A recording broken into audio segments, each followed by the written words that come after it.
Wherever a human being becomes silent by his own nature, not school teacher silence, not plugging your ears silence. If you become silent by your own nature, sound will reverberate in the system because the root sound for your physical existence is sound When reverberates, it starts from just beneath the navel and ends at the tip of your nose. This reverberation will just happen by itself. So wherever a human being truly sat quietly, utter quietness within himself, he always became aware of the sound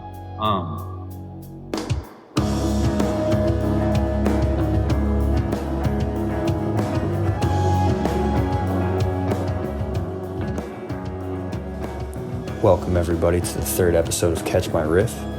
My name is Devin Canfield, and this podcast is coming to you in partnership with the Social Podcast Network in Rehoboth Beach, Delaware. And this is coming to you from the HTS Podcast Studios in Milton, Delaware. HTS is your local technology expert, serving Delaware for 16 years.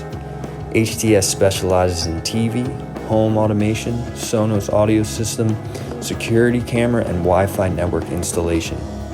For all of your home or business tech needs, give them a call at 1-800-609-2029 or visit them at htsav.net. That clip was from Sadhguru talking about the benefits of chanting Om. On this episode of Catch My Riff, we feature Julie Fisher, a sound practitioner within the Delaware region. She gives us a perspective on her journey and story into spirituality and into the practice of sound healing. You can check her out at giftedalchemy.com, which is her business, and you can find more information about her practices and her events that she has going on. And without further ado, let's get into it.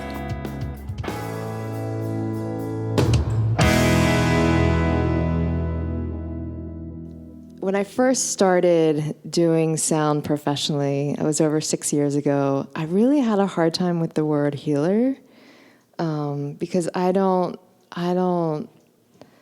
believe that I am a healer. I believe that it's so much about that willingness to be in the space to surrender and to give up stuff that isn't true, and that's what heals. So I feel more comfortable with calling myself a sound practitioner, just because it's such an intuitive process for me. And you have heard the work now. You do know what I do now, and I would love to hear. Are you ready to talk about your experience, or do you want to still hear more about? No, sure. I would love to. All right. A little background information. So in the community of Rehoboth Beach, Delaware, there is a flotation therapy center. And it is a place that has sensory deprivation tanks for the community, anyone to use. Mm-hmm. And while you're floating, you have options to have music with you, or you can be with yourself in silence. Mm-hmm. And in these tanks, there's tracks that you have made to assist people floating, to assist guests, patients. And recently I was doing a session, a float session, and had tried one of yours, and I was gone. Quite honestly, Yes. So typically you have options to have meditation sounds, kind of like binaural beats. Mm-hmm. You can have nature sounds, things like that. Mm-hmm. Guitar, piano, there's no Metallica, no Slipknot, so. But you could bring in your own, and you can buy a waterproof headphone, and so you can listen to it. So the Pink Floyd Dark Side of the Mooners, there is a way. There is a way. When there's a will, there is a way. Yeah, and that's true. But in all realisticness, so I did try one of yours, and I did, through your recommendation, it was the meditation one. Oh, you did do meditation. And that's what I've been doing for the past couple, actually, too. No way. Yeah. And it was awesome. It's I didn't know what to expect at first. No. And it sounded like singing bowls in a way. Like, it sounded like binaural beats, like binaural frequencies. So how did you produce that is kind of how I need to know. Like, how did you make those? You use your voice with that? Yeah. How do you channel that? It's nothing I learned. It's something that just came through me. It's something that I discovered by chance. My dad taught me how to meditate when I was a junior. It was the summer before my junior year of college. And so I remember meditating. And then, like, the next year when I was a senior, I remember sitting in the room meditating. And then this chant naturally just came out of me. And it sounded like Hindu. And I've never learned Hindu. But it felt really good, and it felt really natural, and it felt really beautiful. But I didn't know what it was. And so that was probably in 91. And then I moved to New York City, and then 5 years probably into New York City was probably around 2000. I don't know, my sense of timing. But my friend took me to Jody Sirota, who is a sound healer and artist, she's very well established in New York City, and she used to hold these sound meditations, these sound healings in her apartment in the Upper West Side, and she speaks all these things. She calls them light languages, and it's like she gets channeled, like whole, like very specific languages come through. And experiencing her work, I knew what I was. I had context. Although my gift looks different from hers, it's me so much it doesn't sound like specific languages, although those do come through when they're needed. But it's like this thing, it does me. It's the weirdest thing. It's like it's this feeling of like, oh my God, here she comes. And it just comes out. And it was so wild because yesterday I got an order. You can order sound elixirs, personalized sound elixirs through my website. And what those are unique recordings that I do just for you, just for your particular thing. And she ordered a couple of sound elixirs, and I literally read the email, and then the next thing, the sound came out, and it was beautiful. So as far as recording meditation was, I went down to a recording studio. Bill Dixon, Drought Recordings in Millville, Bethany area. You can look him up on the web, and he has a studio down there. And I just took my bowls in, and I had my list of elixirs that I wanted to create for floating. And at the time, that one was meditation. Actually, was originally called Chronic Pain, and it was just. I knew when it came through, I could feel it. Like, it was just so beautiful. It just felt alive. And it was totally spontaneous, and it came through. And then, wow, that was cool. And then I floated with it, and I floated with it on repeat. So, like, I've tried every single sound elixir that's available through Urban Float in all of the possible formations. So when you float at Urban Float, you have a choice. You can have music in the beginning of your float and then at the end to gently wake you up, or you can just have it as a launch pad in the beginning, or just a wake up at the end, or you can have it the whole time. So I listened to every single one of my sound elixirs because I wanted to make sure that they worked in all the different time configurations. And what I found was meditation, what is now meditation, is I disappeared just like you did. I forgot who I was, where I was, and it was some of the best floats I've ever had in my life. And I just walked out like talking was hard. You know, they were scared for me to drive. They gotcha. They're like, Jewel, take your time, just sit down, make sure that you can drive. And I usually like to float like late at night, so there aren't a lot of cars on the road. But anyway, That is, and it just, so you give me an idea, you give me like a launch pad, or you give me an idea of what you want for, and it just comes through. And it also works that way with collaborations too. Because when it comes to meditation, kind of, it's almost like your sound elixirs, your practice, your medium is a tool for meditation. Mm-hmm. And kind of in context or reference, it almost, for listeners, imagine like an Om chant, mm-hmm. Just your regular Om. But yours was like on steroids. Like there was if there was so many different levels to it, different notes almost, different dynamic ranges. So it was an experience within itself, and it was profound. Aww. Because typically I can only reference singing bowls or just listening to YouTube frequencies. But to know that you made them yourself with your body, with your voice, it was amazing, especially in that type of environment of floating in a sensory deprivation tank.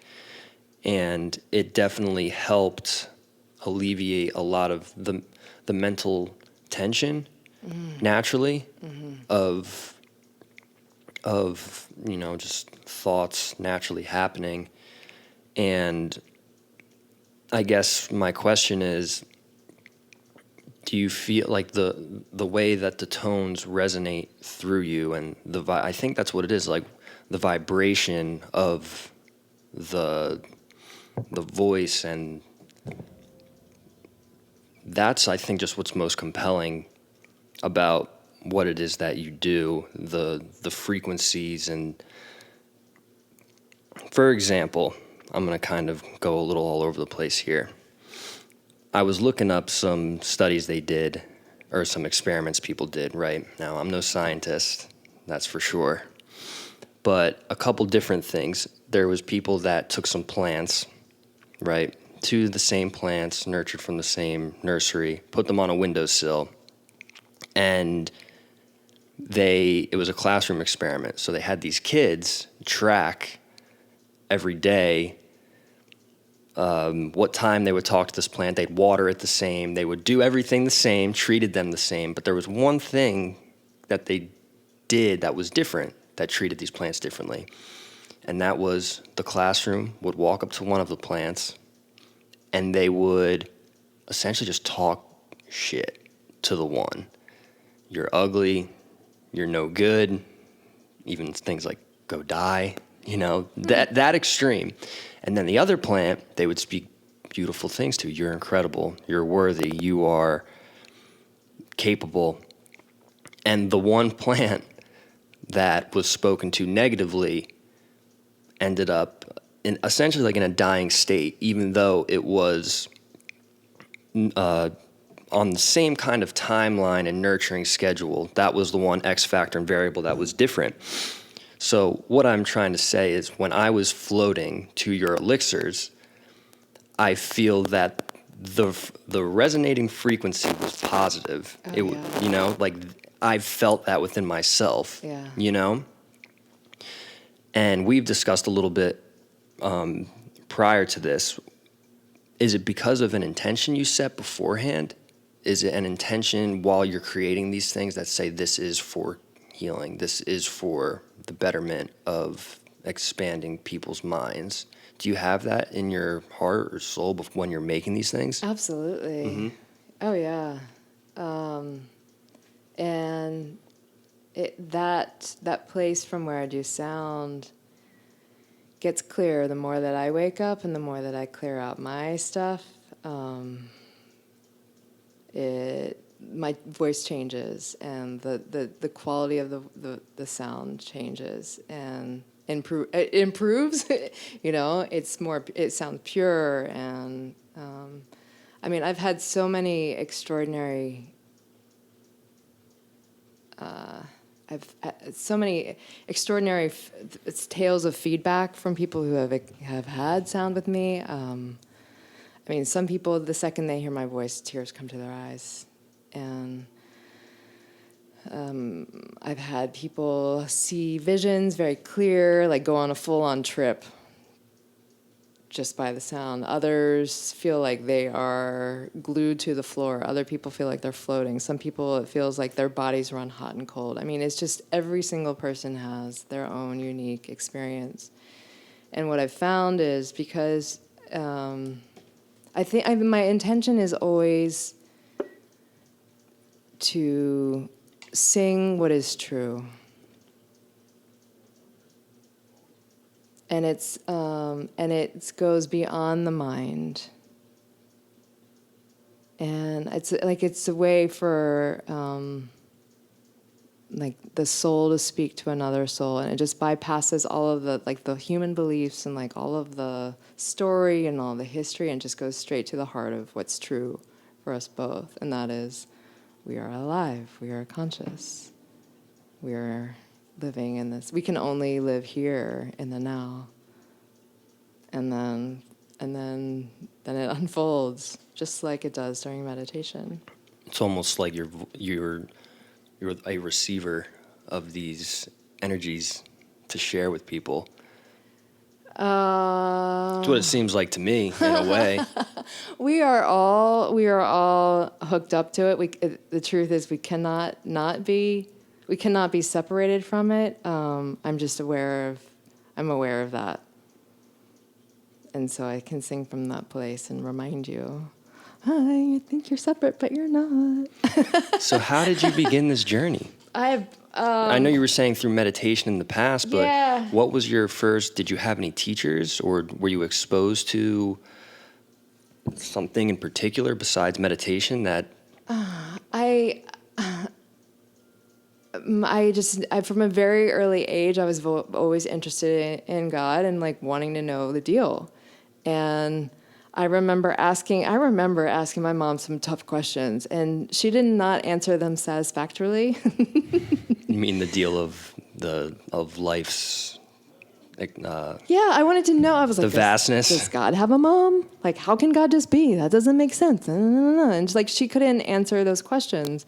And I wasn't getting and I also grew up in a church too, and I wasn't getting the answers to those questions there either. So it just woke up this need to know the truth, and I've been driven from that ever since. And that's part of why I said in the beginning how I needed COVID. I needed that time. I needed that pause button. I needed that space to not be anywhere, to not have anything, for the world to be on pause, for me to realize that. Like, I've tried to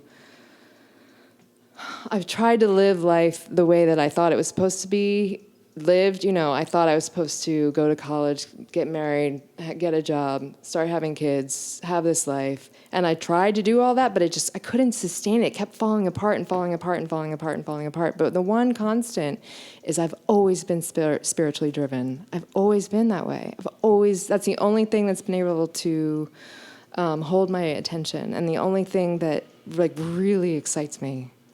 And I remember in 4th grade, they showed us, I remember sitting in the library as a presentation, and they showed us Maslow's hierarchy of needs, and my eyes went straight to the top, self-actualization, and I was like, that's where I'm going, there. And then, and then, this is funny too, because in high school, I was a member of, you probably didn't. Anyway, I was a member of this, we're like significantly, there's a big gap in years. I used to be a member of this CD, actually it was tape club, where they would send you tapes, and they sent me Lenny Kravitz. Tapes? Yeah, cassette tapes.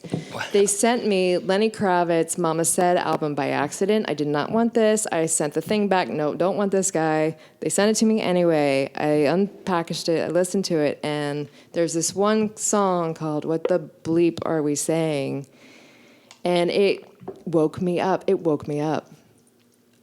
And so from that moment on, once I left high school, I went to Penn State, and I just became driven. That's what I was a literature major. My first class was in comparative literature. We were talking about creation theory, mythologies, and how there were similarities between creation mythologies all over the world. And like, this is a time when people couldn't, there was no interaction, there was no internet, right? But like, there were very distinct themes that were the same, and that interested me.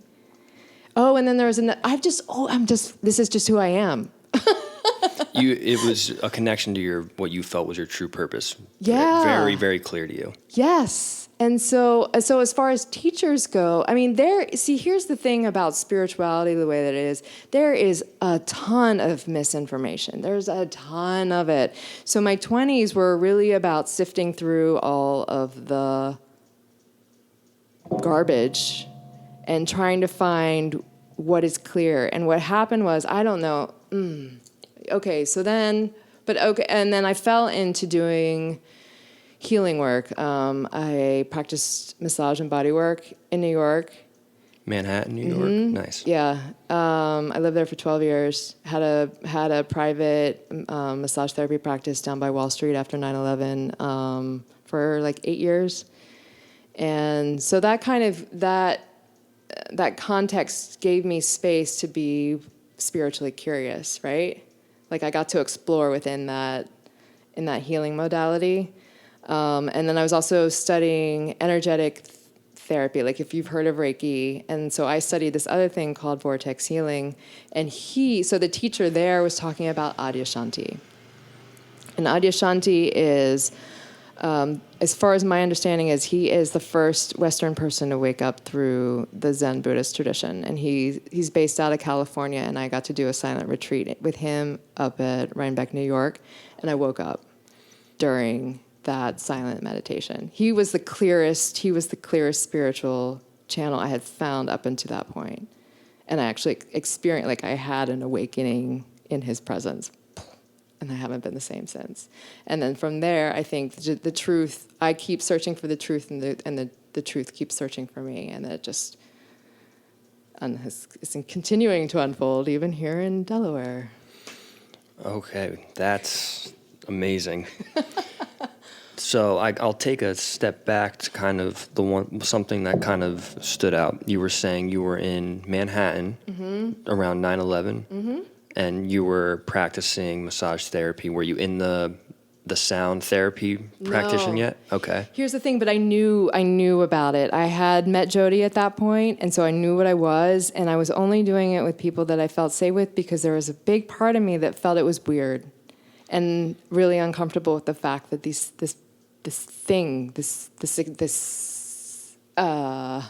sounds came out of me. Mm-hmm. Please remember that I'm born in Milford, Delaware, right? Like, I'm a Sussex County girl. Mm-hmm. And like, it didn't used to be so progressive down here. Like, it used to be very different when I was growing up, and it just didn't feel safe or comfortable. So what happened is when I was working on bodies, this impulse to come through, like, I would want to speak language, I would want to do sound into their bodies while I'm doing the sessions, but I suppressed it because I judged myself for being weird. And so I burned out instead. So yeah, it's always been that's the true story of what happened. It's not, quote unquote, what I guess society would say is normal. But what is normal, personally, that's what I think. And do you think that there is, in this type of environment at times, I think we're growing into a new mindset, but do you think that there is kind of, not a stigma, but around spiritual work, the spiritual realm of looking into even careers in a way? Do you think that that's kind of, it's not as acceptable? Because, you're not really maybe going to go to mom and dad and say, I want to do Reiki healing. I want to do sound therapy. Do you think we're shifting out of that into a new approach and appreciation for those types of mediums and work? I do seem to see that, and I also see that's also a product of people not finding the answers that they're looking for either, right? So they're continuing their search into other modalities, and sound is one. And sound is such a natural one. I mean, we all cultures have tradition of music. We all have our taste in music. We all have a relationship with music, right? In all of its different forms. It's so primal. And it's a language that we all understand because we feel it, right? It touches you. Yeah. So, and I relate very much to what you said about there being a stigma. I think that's a stigma that I'm still getting. It's a self-imposed stigma that I think I'm still getting out from underneath of. And it's something that I have struggled. I mean, it took me 20 years to get out of the way from discovering this gift to actually doing it professionally. And I struggled a lot. I didn't come up with this idea. I didn't wake up one day and say I wanted to be a sound practitioner. Mm-hmm. And that was really important for me to realize that. It wasn't my idea. It's something that gets expressed through me. And so I feel, it's interesting to use that word because it's such a heavy word, but there is that sense of obligation. There's probably a cleaner word for it, but the sense of, well, this is coming through, so let's go with it, right? Trusting it. What would you say to somebody then if they feel I'm interested in yoga, sound therapy, alternative medicines, that, term almost like West Coast type practices, where would you agree that you can do that for a living? Not even saying like monetarily, but just you can do that for a living? Like, what would you say to somebody who is on the fence of, this resonates with me, this calls me, I could go to school to be an accountant, but I want to be a musician, do yoga, something like that. Mm-hmm. You have any advice? It's so interesting because I'm finally starting to clear out that particular closet, which has been very messy, the money closet. And what I'm finding is that the clearer you are about your relationship with consciousness, that supply isn't even an issue. It is so abundant. It just comes. It comes. And all this process and all this stuff that we believe that we need to do in order to have supply, or it's superstition. And you feel like you've been experiencing that within your line of work? Yeah, I'm living it. Yeah. It felt like it took time? Oh my God. That was like one of the original. Okay, so what started me off on my path was I wanted to know the truth. I wanted to stop thinking, and I wanted to have supply, like abundant supply. Like not even an issue, just like a waterfall, just come. Mm-hmm. And so those are, if I'm totally honest about what drove me on my path, those are the three things. And so finally here I am, I guess, good God. I mean, getting close to, give me a couple of years. It'll be 40 years of like pretty much single focused drive to wanting to know the truth. So did it come with an element of letting go? Absolutely. You have to let go. You have to peel your hands off of the steering wheel. And you are not allowed to be a passenger. You have to be in the back seat, like on a pillow, like watching clouds. So, but does that mean, what's the difference between being in the back seat and going for this ride as opposed to blindly closing your eyes and just kind of... Oh, okay. Because I think what I'm saying is I'm personally, I'm understanding what you mean. Yeah. But what I mean is if there was like a listener who would hear something like that and say, well, I can't just sit in the back seat and do nothing. You know, I'm not just gonna go through this and just do whatever. What's the difference between being the passenger and just sitting in the back seat with the idea that, oh, well, then my eyes are just shut? Is faith a factor in that? Oh, gosh. Is faith a factor? Or is just, what's the difference? No, it's not faith. Okay. Okay, I see where you're coming from. Because I know it's, I have spent a lot of time in my own journey and my own search of getting an idea in my head and trying to make it work from a mental concept. It has to awaken from within you. And that requires a tremendous amount of patience. It really helps to have a clear mentor in your life. I couldn't have done it without the help that I've received over the years. I've had a lot of help. From mentors, teachers. Yeah. People who are on the same spiritual path, who have been on it longer, and they could look at me and be like, oh yeah, I've been there.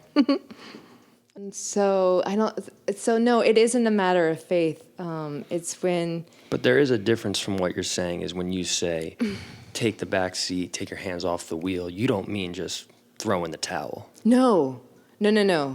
I'm saying, this is so tricky because everyone has their own path. I mean, I couldn't have done this without a drive to clear out my relationship with God, because I learned a lot of things that through a child, because I went as a child, right? So I took these pretty big lessons and interpreted them with a child of a mind. And so that created a lot of havoc. And so it really wasn't until I was in my 30s and I was living in Hawaii where I was really able to start clearing out those particular files and cleaning out that relationship. And that was really a game changer for me. Was it a relationship you felt with a higher awareness? I know it's so ingrained, that belief that we're separate. Yeah.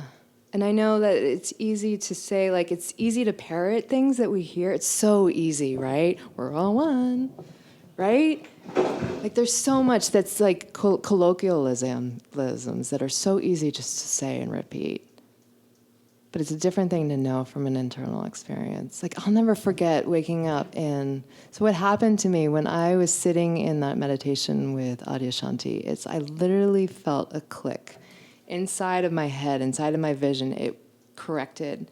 And I saw that God was in me. I saw that God was my most intimate relationship. There was literally nothing I could do to separate myself from God. It was impossible. Been with me through every single experience. And the very thing that I was looking for was right there with me, doing the looking with me, looking for, like it was right there.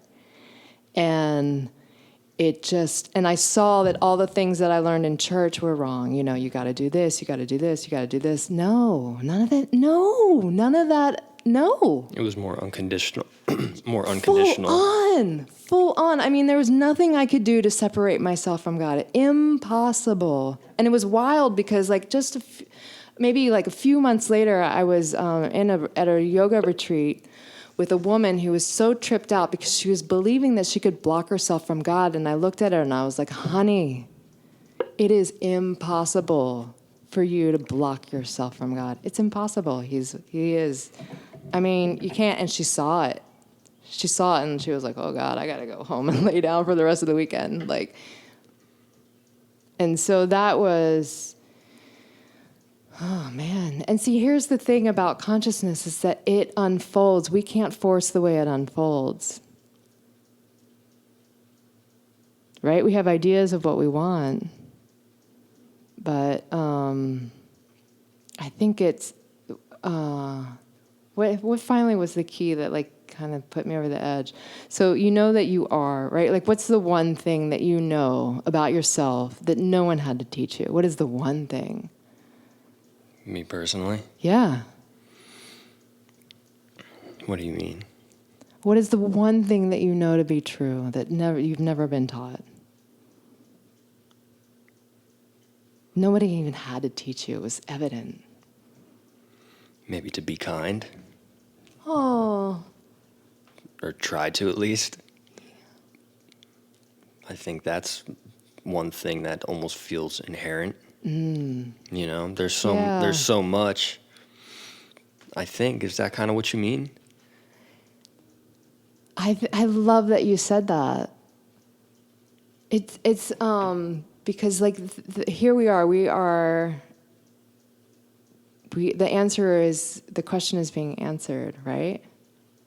Like, that's what's true for you right now. This is the one thing that you know.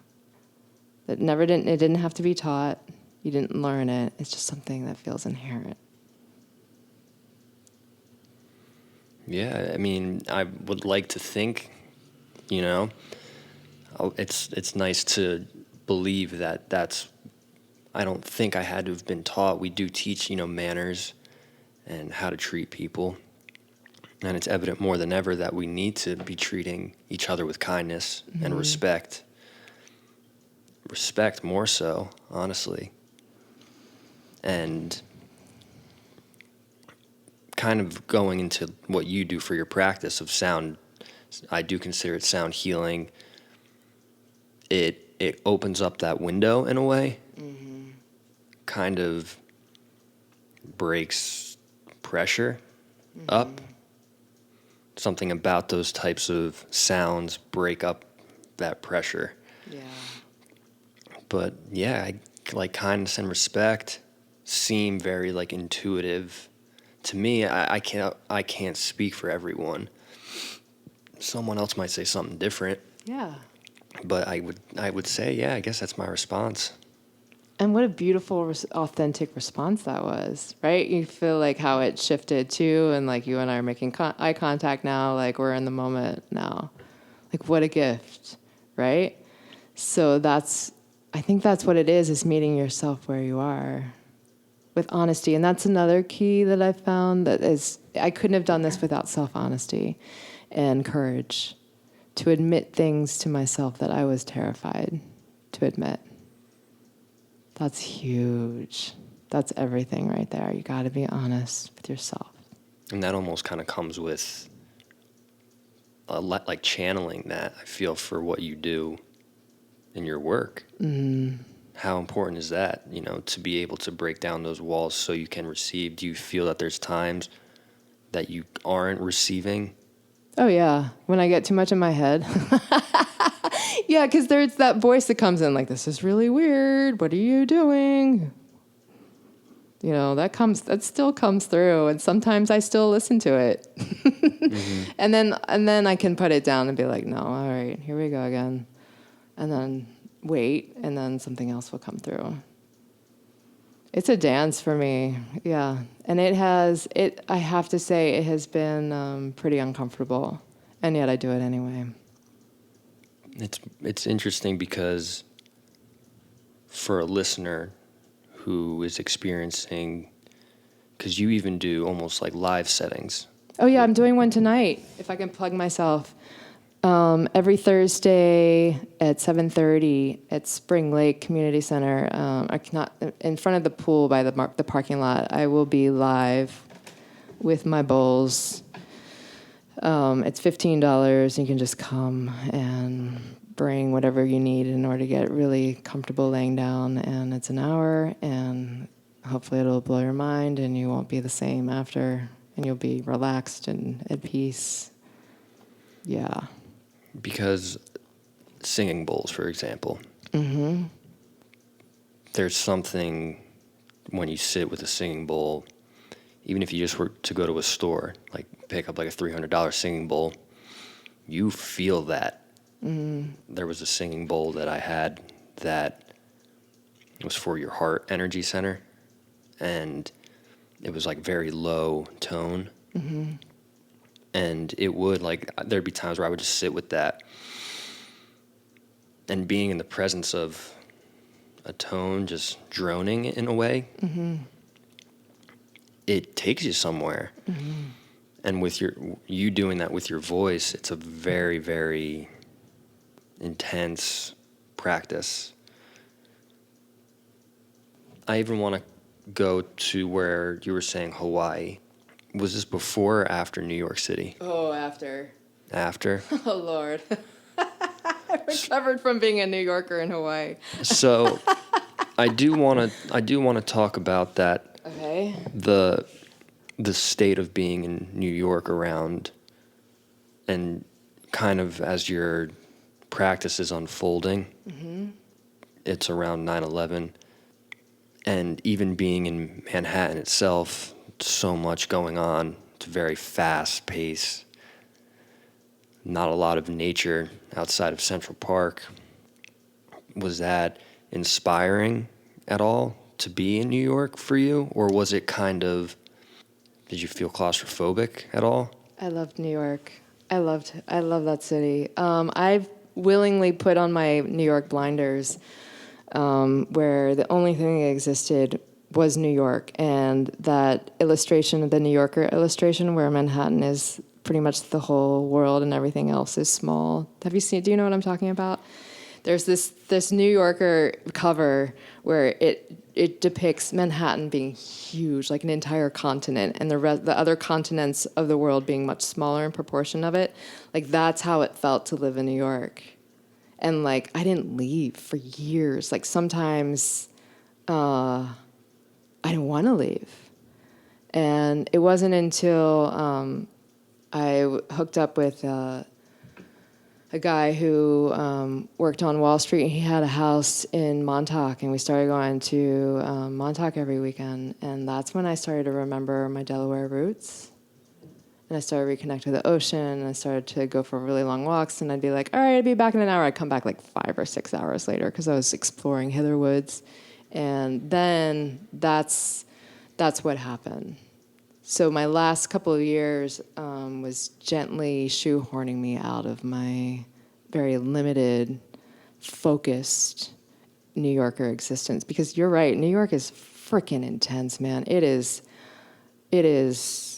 caffeine-driven, it is drug-driven, it is alcohol-driven, it is adrenaline-driven, it is performance-driven, it is all systems go all the time. And it's fun.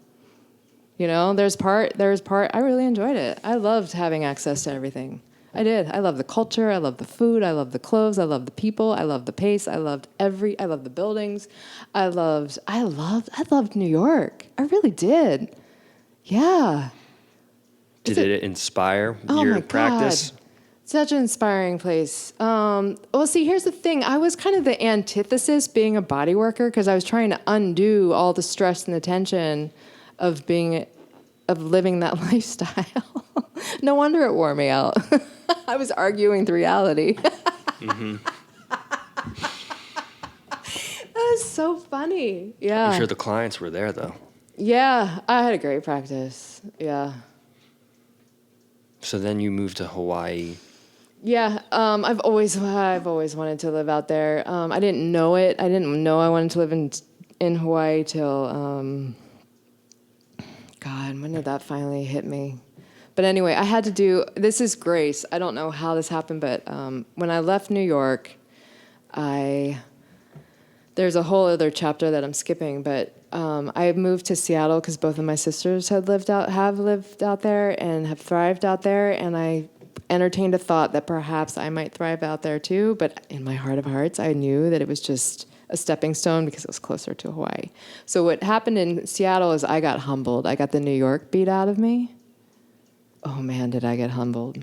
What do you mean by that? I couldn't find work. I was getting offered jobs that were either no pay and commission only, or $10 an hour, or to go from making $300 an hour to making nothing or $10 an hour was just an enormous blow to my ego, to my purse, to my bank accounts.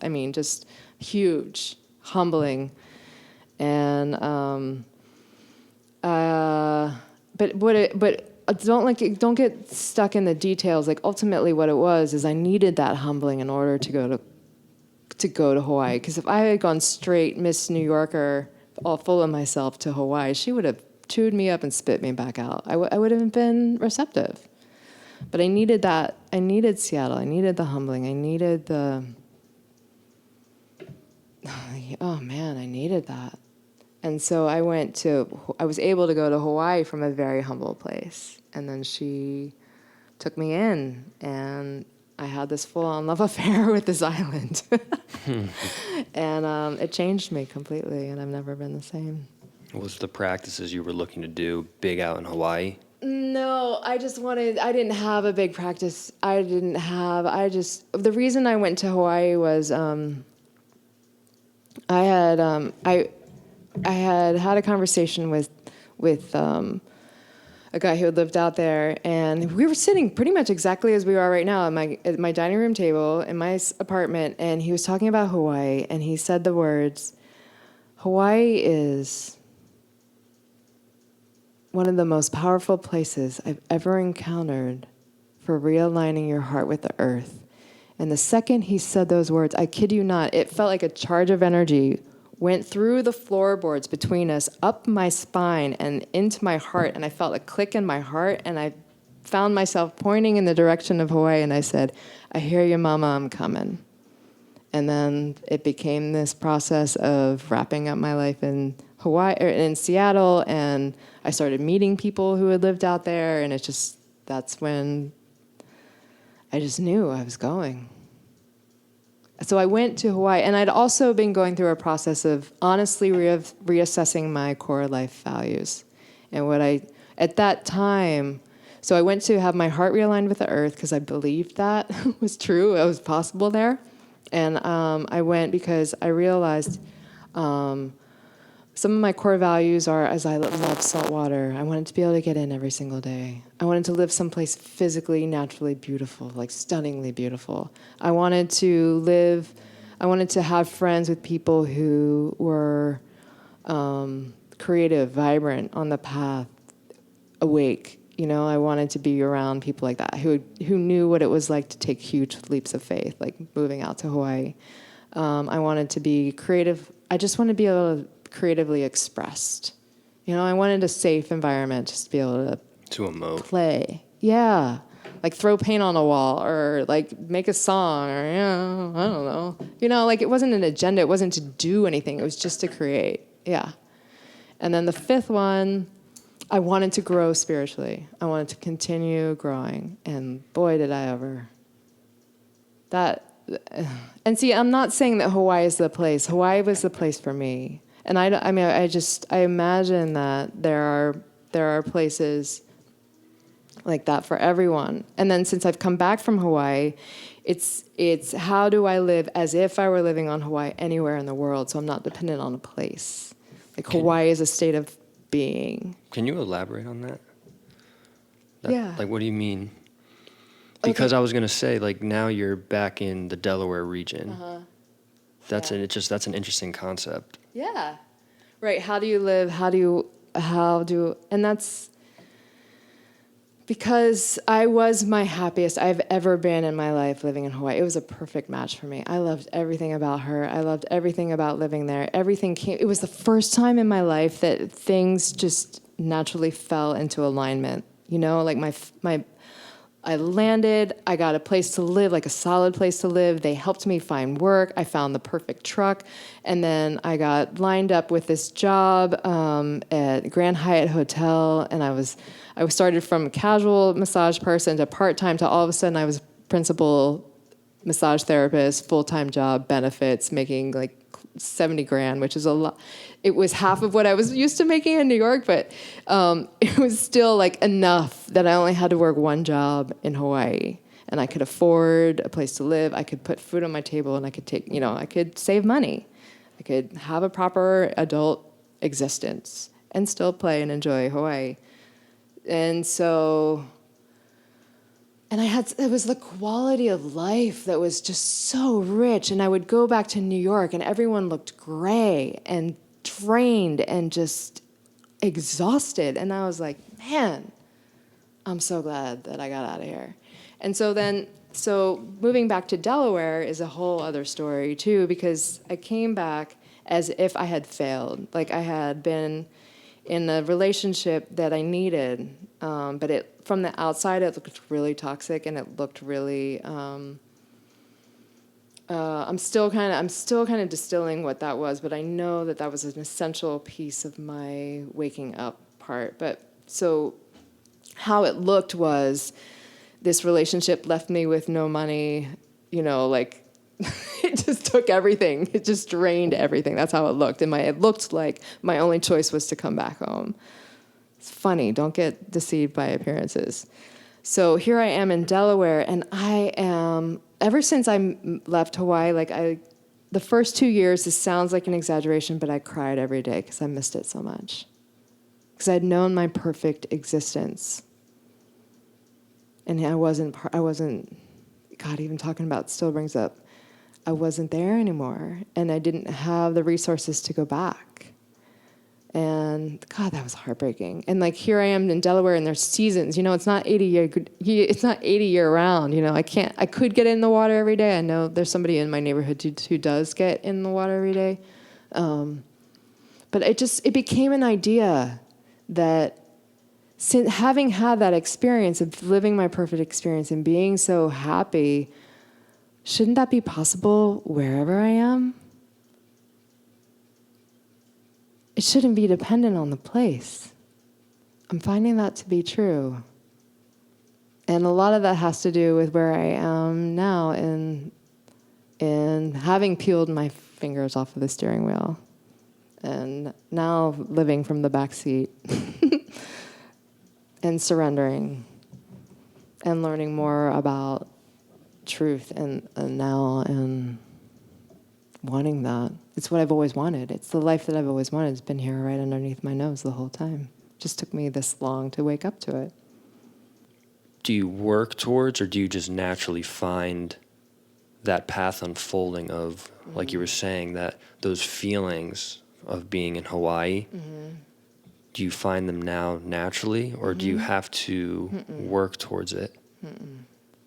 No, there was a point where I did believe that I had to work towards it, and then I'd realize that that's not true.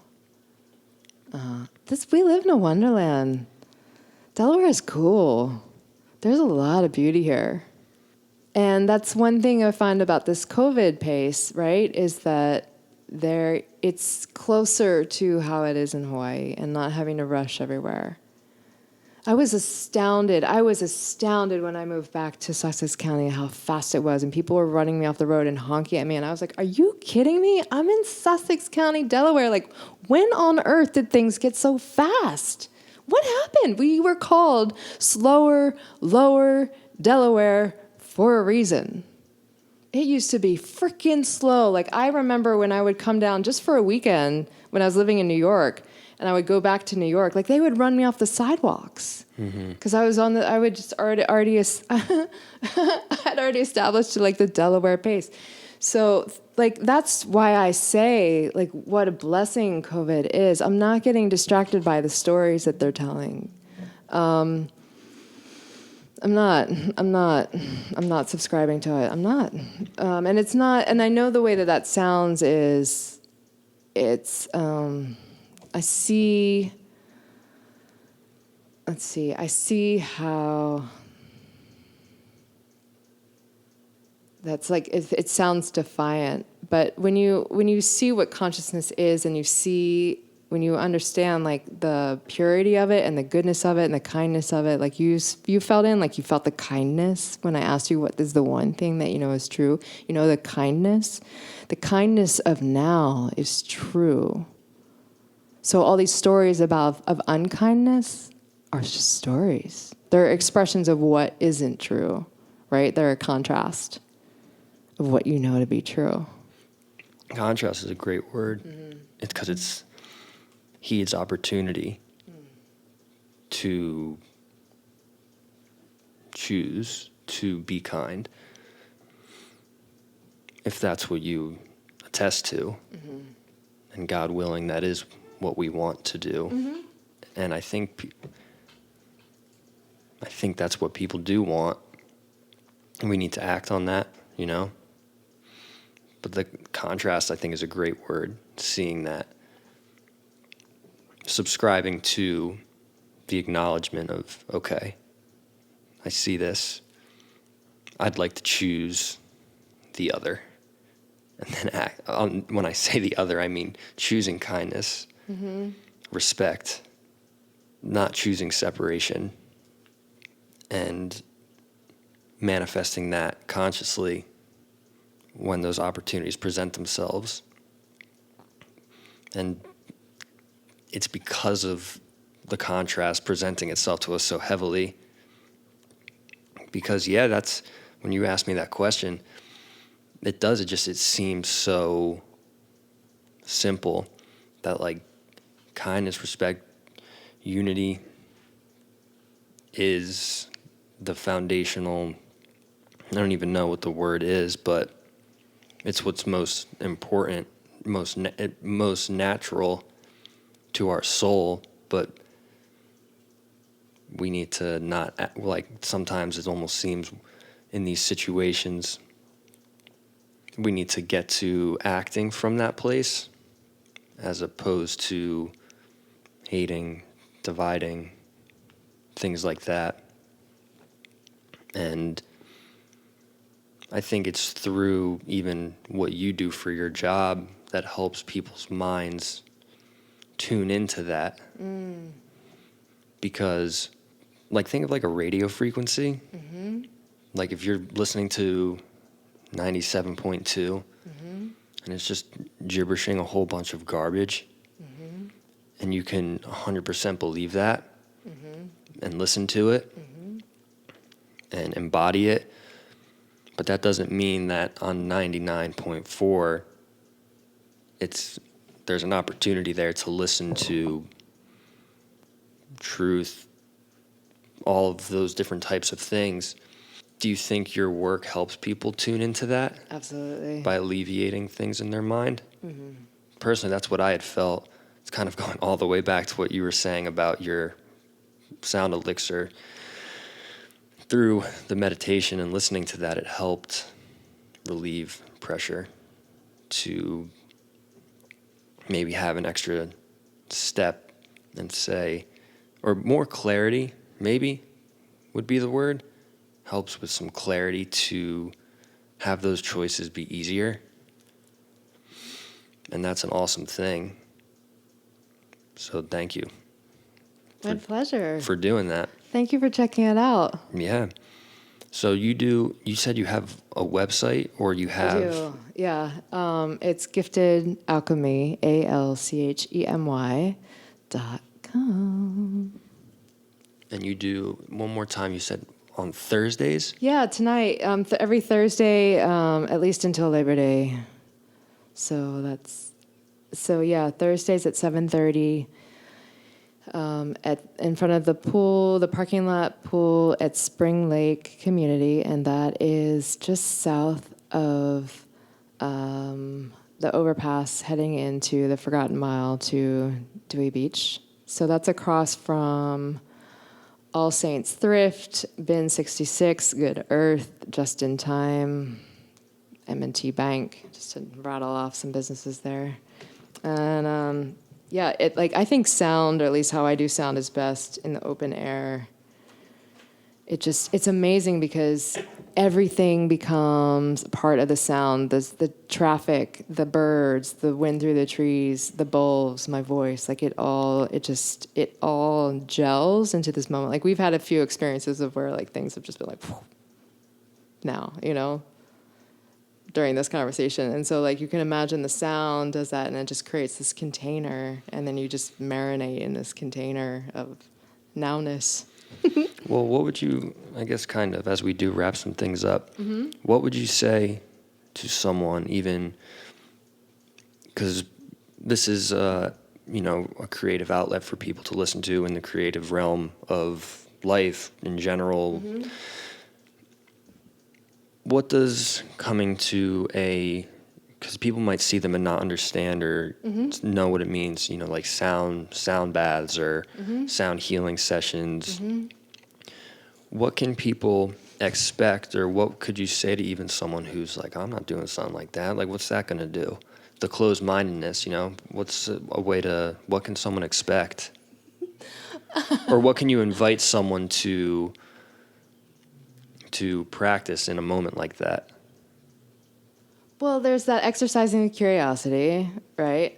Like the willingness to check out something that is unfamiliar. And it's painless. You get to lie down the whole time. Like you can take a little nap. You're officially off the hook. Most people love yoga because they love the nap at the end. What is that? Vinyasa? Shavasana. Shavasana. So this is all nap. So I think that's a huge selling point right there. And then the sound does all the work for you. So you don't even have to do anything. It's a perfect practice of surrender, letting go, closing your eyes or peeling your hands off the steering wheel. It is perfect because the sound does all the work.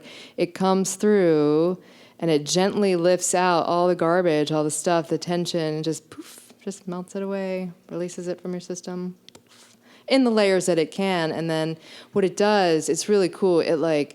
It realigns you, or it aligns you in a perfect way for the next step of your life. It's so cool. And there's so many gifts. I mean, it's beautiful. It's beyond the mind. Sometimes it shuts off thinking. Sometimes you cannot think. Sometimes people sleep really well the night of receiving sound. Yeah, spontaneous releases of chronic pain are a possibility. You could have intense visuals. You could have a power nap. I mean, the sky is the limit.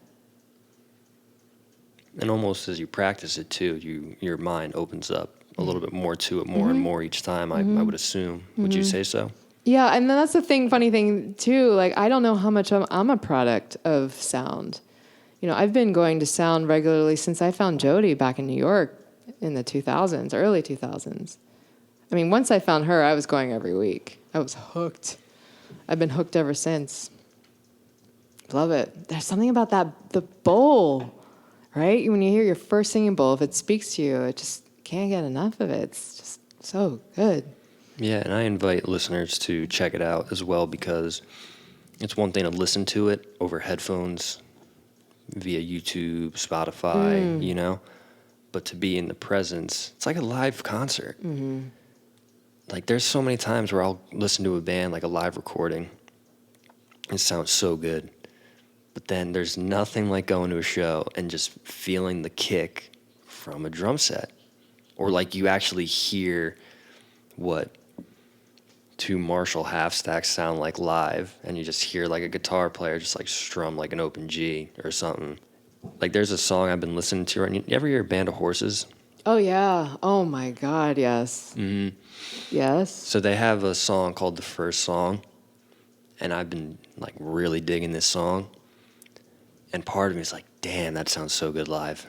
Huh. Yeah. Have you seen them live? I have. Yeah, I have. What's the song coming up only? The Funeral. Oh, that song gives me chills. That's what I'm saying. And going back to this point, so I had seen them because they opened up for Pearl Jam. Oh. And I remember vividly like hearing that live in the Garden, because it was kind of, it wasn't packed yet. There was a lot of people in there, but the sound was insane because the Garden's acoustics are incredible. And I just remember them jamming that song, and it was so good. So it goes back to the sound healing, group meditations, and those, even like, there's even like drum circle stuff like that. Being in the presence of that energy being emitted is powerful. So I highly recommend people trying. It's easy for people to knock that type of stuff. I think you do have to have an open mind and allow, your kind of wall to drop, be vulnerable to it, because those types of would you agree that those types of situations are vulnerable for everyone involved, and that might be where some of the Oh. fear comes in? Yeah. Yeah. It is a vulnerable practice. That's interesting. I've never articulated, but I have felt that. And that's why you were kind of attesting to the fact that you might not consider it healing, but you kind of leading that charge. It's like the front man of a band or a musician. It's vulnerable as fuck, quite honestly, to be in front where people can judge you, and people, like, when you can align to that, there, I think, is the mutual understanding. But there might be people that aren't aligning or are nervous to do that. So that in turn that's like the vulnerability gap, saying, I don't want to be vulnerable to doing something like this. So you leading that charge, that's why, I mean, I look at musicians as healers in a way. If the intention's right, they're on stage just trying to get fucked up on drugs and do other stuff. That's a different type of intention. Yeah, but I've been to some amazing concerts where they bring the whole entire stadium together as one, and everybody is like together in that beat and like that moment of singing the lyrics, or I mean, that's powerful. It is. I just got chills just describing it. Yeah. So I think all those people are seeking the same thing, right? That shared, collective, powerful, visceral experience. And you walk out changed, right? You have a huge smile on your face. You're like, that was awesome. Oh my God. Did you hear? Did you see? Yeah. Right? Makes you feel alive, part of something. Reconnection in a way. Yeah. Yeah. Right. Memory of that connection. Yes. It's always there. Well, I'll tell you what.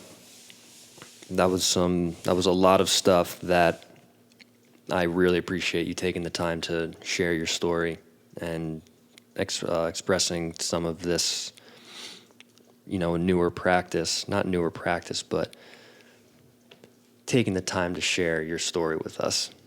So thank you. It was my pleasure. Thank you for holding the space for the story, the interest in the story. Absolutely. Yeah.